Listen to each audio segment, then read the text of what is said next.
ایک زمانے کی بات ہے، ایک بادشاہ اپنی شان و شوکت اور طاقت کے باعث پورے ملک میں مشہور تھا۔ محل میں خادم، نگہبان اور امیرزادوں کی ایک لمبی قطار تھی۔ انہی میں سے ایک کنیز بھی تھی، جو نرم دل، سچی اور نہایت مؤدب تھی۔ وہ خاموش طبیعت کی مالک تھی، مگر اس کی وفاداری اور محنت سے سب واقف تھے۔ بادشاہ اکثر محل کی تزئین و آرائش کا جائزہ لیتا رہتا تھا۔ ایک دن وہ محل کے باغ میں ٹہل رہا تھا کہ اس کی نظر اس کنیز پر پڑی، جو پھولوں کو پانی دیتے ہوئے نہایت احتیاط سے ہر پودے کی دیکھ بھال کر رہی تھی۔ بادشاہ نے کچھ دیر اسے دیکھا اور پھر پوچھا، تم اتنی محنت کیوں کرتی ہو؟ تم تو صرف ایک کنیز ہو، چاہو تو جلدی جلدی کام کر کے فارغ ہو سکتی ہو۔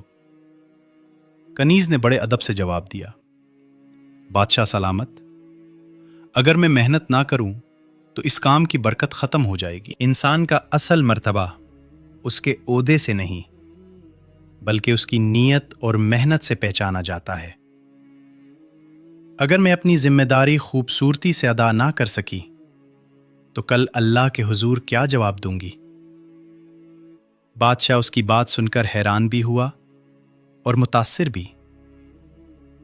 اس نے سوچا کہ ایک سادہ سی کنیز کے اندر اتنی بڑی فہم و فراست اور خوف خدا ہے، جبکہ وہ خود اکثر اپنی طاقت کے غرور میں ذمہ داریوں کو بھول جاتا تھا۔ چند دن بعد بادشاہ نے اسی کنیز کو بلایا اور کہا، تم نے مجھے یہ سکھایا کہ منصب نہیں، کردار انسان کو بڑا بناتا ہے۔ آج سے تم محل کی دیگر کنیزوں کی نگرانی کرو گی، کیونکہ تمہاری سوچ اور اخلاص دوسروں کے لیے مثال ہے۔ کنیز نے عاجزی سے سر جھکا کر شکریہ ادا کیا، مگر دل میں ہمیشہ اپنی پہلی بات پر قائم رہی کہ اصل مقام اللہ کی رضا میں ہے، نہ کہ دنیاوی منصب میں۔ منصب اور عہدہ انسان کو بڑا نہیں بناتے، بلکہ اس کی نیت، کردار اور محنت اسے بلند کرتے ہیں۔ ہر ذمہ داری کو ایمانداری سے ادا کرنا ہی اصل کامیابی ہے۔ خوف خدا انسان کے دل کو مضبوط بناتا ہے اور اسے غرور سے محفوظ رکھتا ہے۔